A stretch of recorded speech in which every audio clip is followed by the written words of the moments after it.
Hey guys, just coming off of another rainy day. Not too bad though. I know a lot of Southern California got it way worse than we did. We got just the right amount where there was no flooding. We didn't have rivers coming down our driveway, but everything got a nice soaking. Not that it needed it, it was still wet from the last couple of storms. I do love what the rain does in making everything green. Nice, Bella.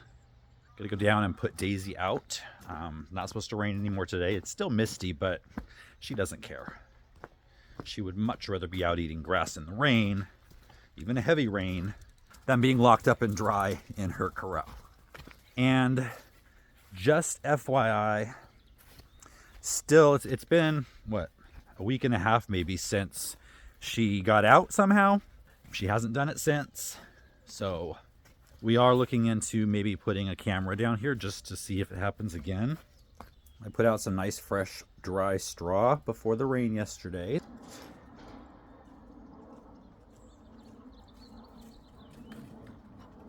No.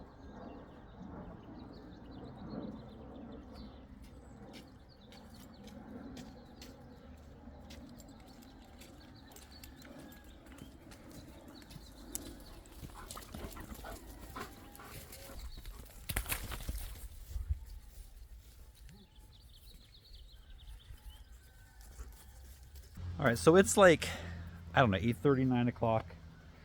And I'll probably leave her out there until 3 or 4 this afternoon. So she gets lots of grazing time. So the question and answer video that came out yesterday, somehow we missed a couple of questions. One of which was why, obviously the rabbits get fed, but why do you never see me doing it on camera? The reason is because they're not my responsibility. When we got the rabbits, we got them very shortly after we moved in.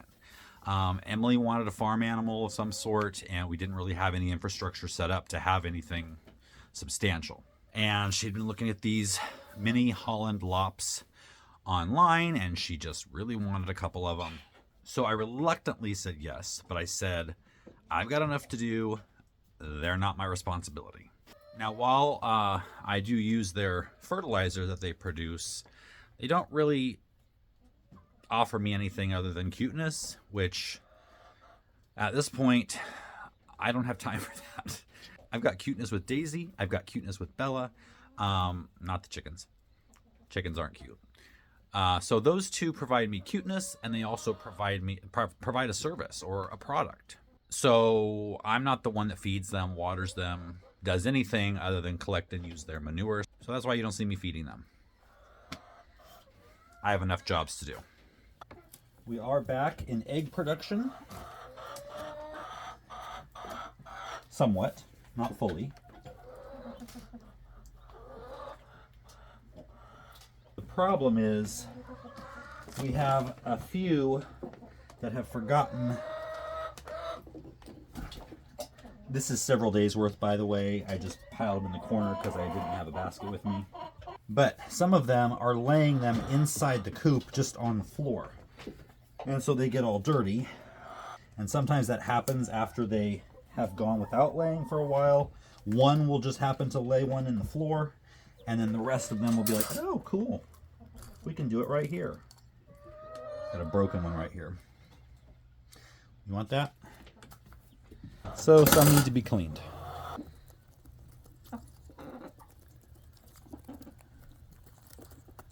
So you can see back in this corner is where they were laying the eggs, so I put a watering can there to block that. And then back in this corner, got an egg there. So it's kind of annoying, but once they get the hang of it, they see other, hens in the box laying, which they are because I just found some more. They'll pick it up and they'll all be laying back in here in a short amount of time. Hopefully. I love the look of the clouds just hanging onto the mountains and just sun hitting in little spots. These irises are very confused. They should not be blooming for several more months. We do have muscari coming up that I planted several months ago. Some of it's blooming already. So there's no sign yet of daffodils returning from the ones that bloomed last year. I'm really hoping they do. We don't have a lot of bulbs that can naturalize here. So these daffodils, in particular this specific variety, which is called Ice Follies, does the best of naturalizing in our climate, zone 9B, 10A. I'm not worried yet though, because the daffodils that I planted this, just when I planted the Muscari, those are not up yet. So if those come up and the ones from last year don't come up around the same time, then that's when I'll start to worry. All of the blackberries are starting to, their buds are starting to swell. So I know we won't get a ton of berries this year because I didn't prune them in the summer when I was supposed to. Yeah, look up there at the sun just kind of hitting the mountains.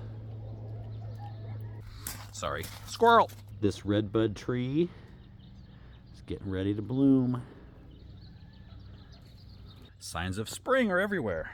So I'm trying to figure out what I can work on while everything is kind of soggy. Now is a great time for weeding, although I tend to put that off because it's not my favorite thing to do. But this area here along the driveway needs to be done. I've been keeping on top of the weeding here before it goes to seed so I can get as much of the weed seed sprouted as possible, because very soon it's going to be time to sow the clover lawn all along the front of the cottage garden. First though, I have to put in the subterranean drip, which I'm super excited to try. Any way that you can save water and still have a bit of a lawn, I think that's well worth experimenting with.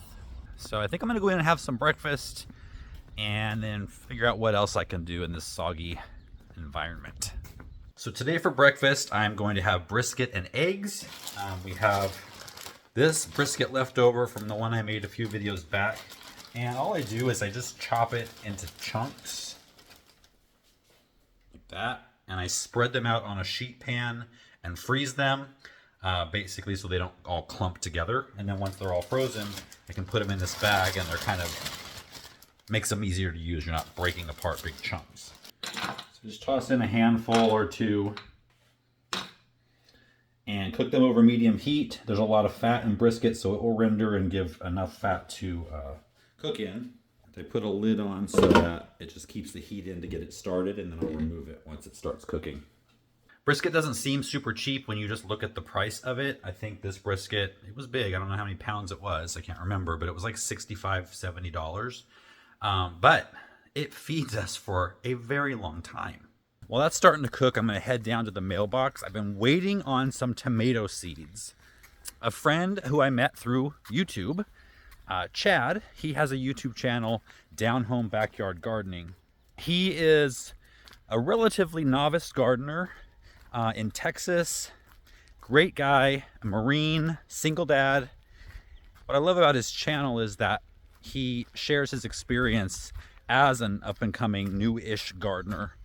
So you kind of learn right along with him, and I think that's sometimes pretty valuable. Get Bella following me down. So anyway, Chad and I were wanting to collaborate on a video, and so we decided we would each choose a type of tomato and see who could grow the biggest tomatoes. So we're not letting each other know what tomato it is we're growing until it's already underway. And then I'll probably be putting it on this channel rather than Next Level Gardening, but it'll be a friendly competition through the season to see who can grow the biggest tomato. So he's got his seeds already, but mine still have not come. So we can't get started just yet. But if you want to check his channel out before we get started, it's Down Home Backyard Gardening. There's Scar. Hey, Scar. Keeping an eye on Bella. All right, starting to cook. So just make sure everything gets cooked evenly, especially this fat. You really want it to get nice and crispy.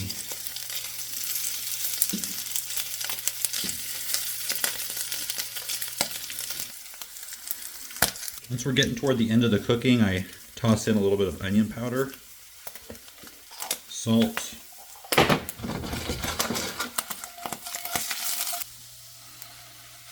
toss it in a bowl,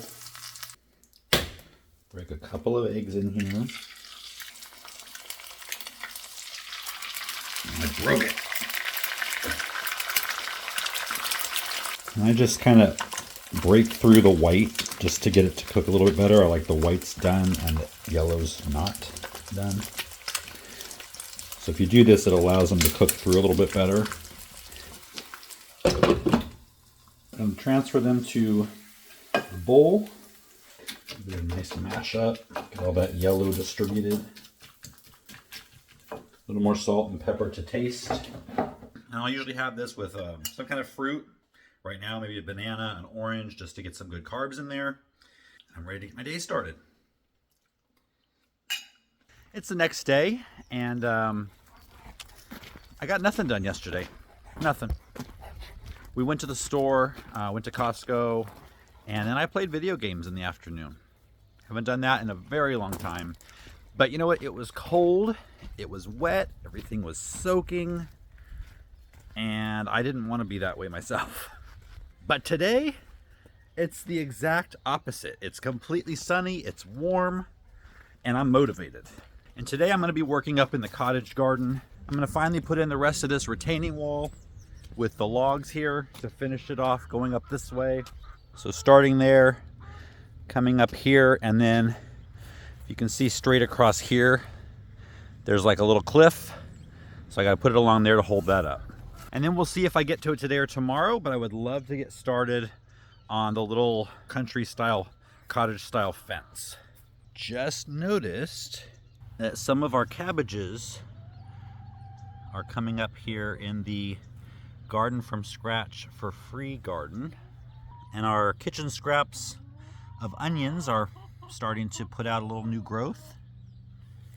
Let's check our carrots.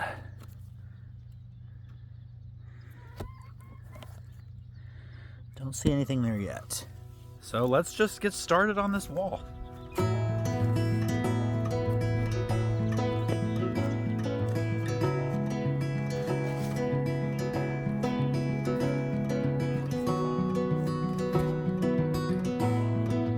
So when I'm doing this, I'm trying to stagger the tops a little bit so they're not all even. I'm also spinning the logs around and making sure that the straight up and down sides are, how do I even say this, facing the way they're going to touch the next log. If there's any slanted sides, I put it toward the front or the back. I also have to make sure that if the bottom cut of this log is slanted, I want to make sure the bottom of the hole is slanted as well, so that the top is relatively level.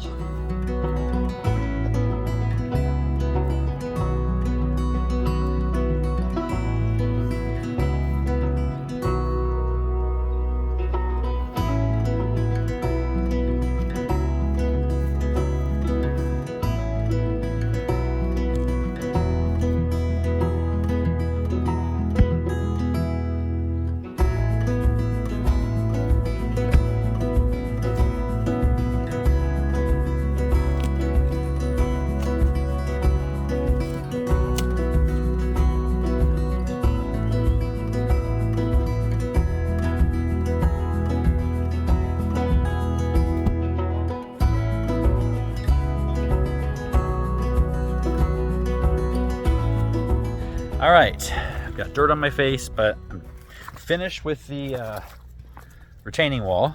As you can see, it starts right there where there's a different color log. Goes up here, and then across the back.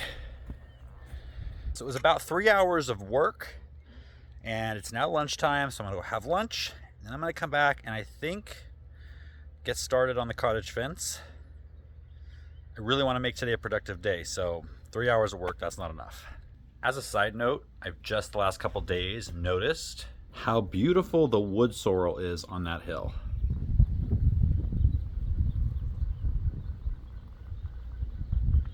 I know it's a weed and super invasive in the garden, but just looking up there, I love it. All right, all done with lunch.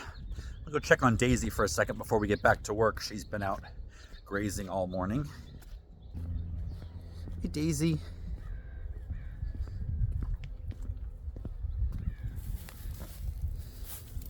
Hi. Guess what, you guys? Her halter's not too tight. Bella's just hanging out by the front door in the shade, huh? Yeah?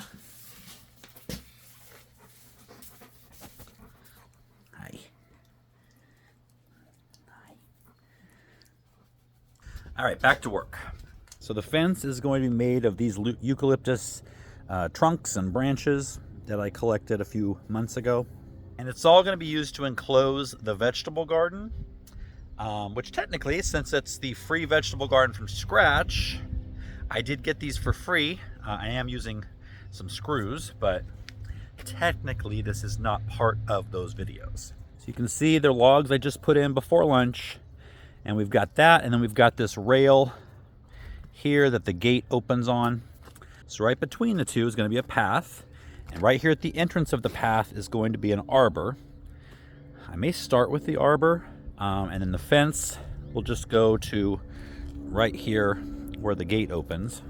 So out however far this way, then an arbor, and then the fence will continue probably just on the inside of these logs, and then it'll run along these logs here behind the espaliered apples. So coming down this way here, then it'll be across here, there'll be a little gate, and then it'll continue up to the fence there, leaving a little path between the fence and the chicken run. There'll also be a gate in the arbor as well.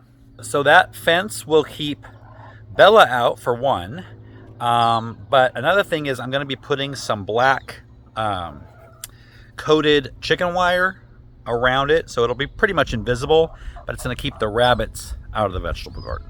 So let me get my stuff together and we'll get started.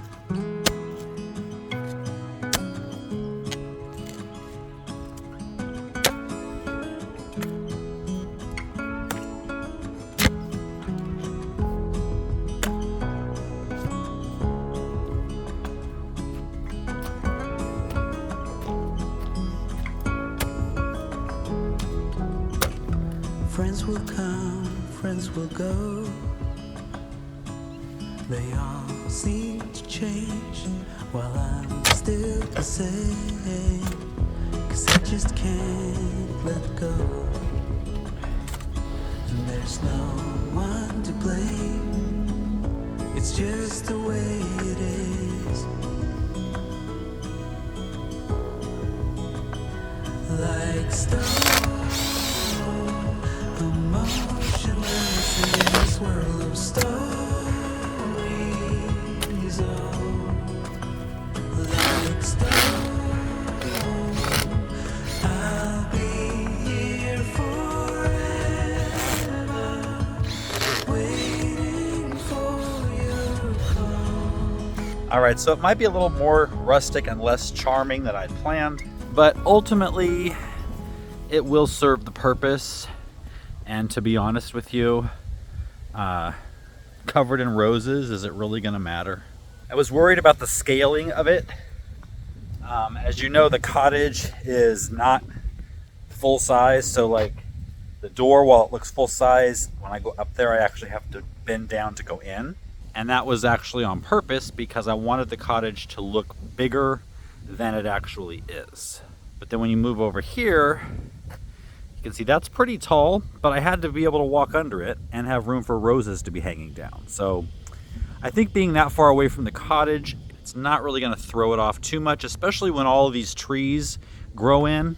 So it's not as quaint and charming as I thought it would be, but it'll be covered with roses in a few months. Now I think I'll get started on the fence.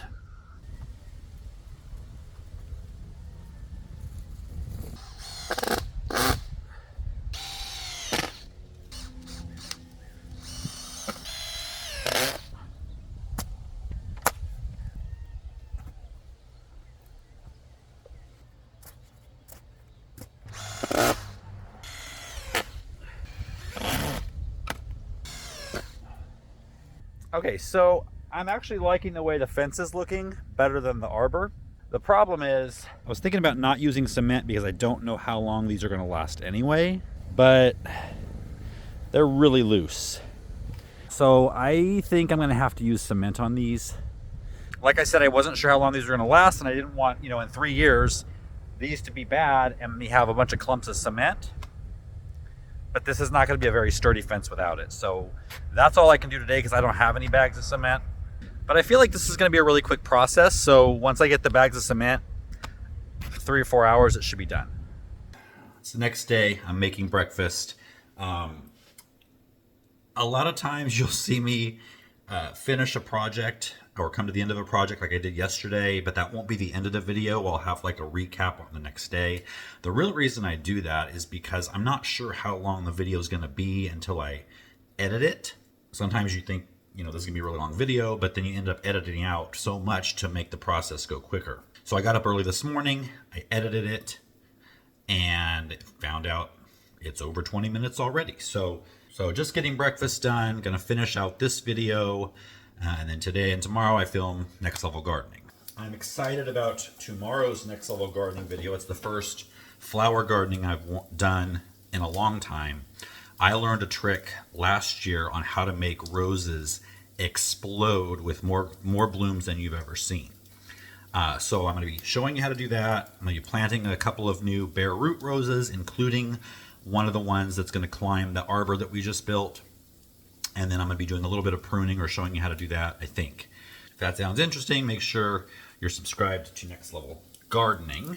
Today's breakfast is sausage, cheese, and egg scramble with some guacamole and sour cream. I'm going to enjoy this, and I will see you guys next time.